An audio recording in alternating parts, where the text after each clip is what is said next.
মেয়েটি হতবাক হয়ে গেল যখন সে দেখল মাঠে রক্তে ভেজা এক মানুষ পড়ে আছে।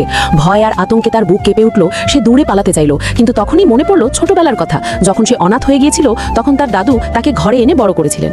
সেই সহানুভূতির কথা ভেবে মেয়েটি সাহস জোগাড় করলো এবং লোকটিকে নিজের ঘরে নিয়ে এলো। কয়েকদিন ধরে সে লোকটির যত্ন করলো। যখন লোকটি জ্ঞান ফিরে পেল, হঠাৎ সে কাঁচি তুলে মেয়েটির গলায় ধরে রুক্ষ কণ্ঠে জিজ্ঞেস করলো, তুমি কে? মেয়েটি ভয় পেয়ে গেল, কিন্তু সঙ্গে সঙ্গে বলল, আমি তোমার প্রাণ বাঁচিয়েছি। এটা শুনে লোকটি হাত সরিয়ে নিল, কিন্তু লোকটির আচরণে মেয়েটি খুবই কষ্ট পেল।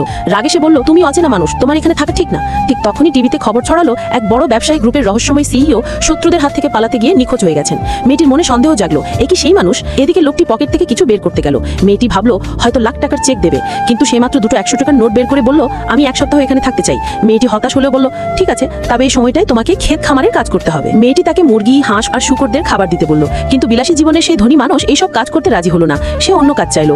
তখন মেয়েটি তাকে ভুট্টার খেতে নিয়ে গিয়ে বুঝিয়ে দিল এভাবে ভুট্টা তুলতে হয়, কিন্তু লোকটি পুরো গাছটাই উপড়ে ফেললো।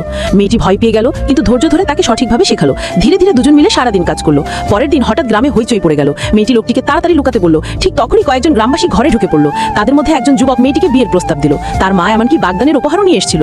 ছেলেটি বলল, আমি তোমাকে বিয়ে করে অনেক সন্তান নিতে চাই। মেয়েটি সরাসরি না করে দিল।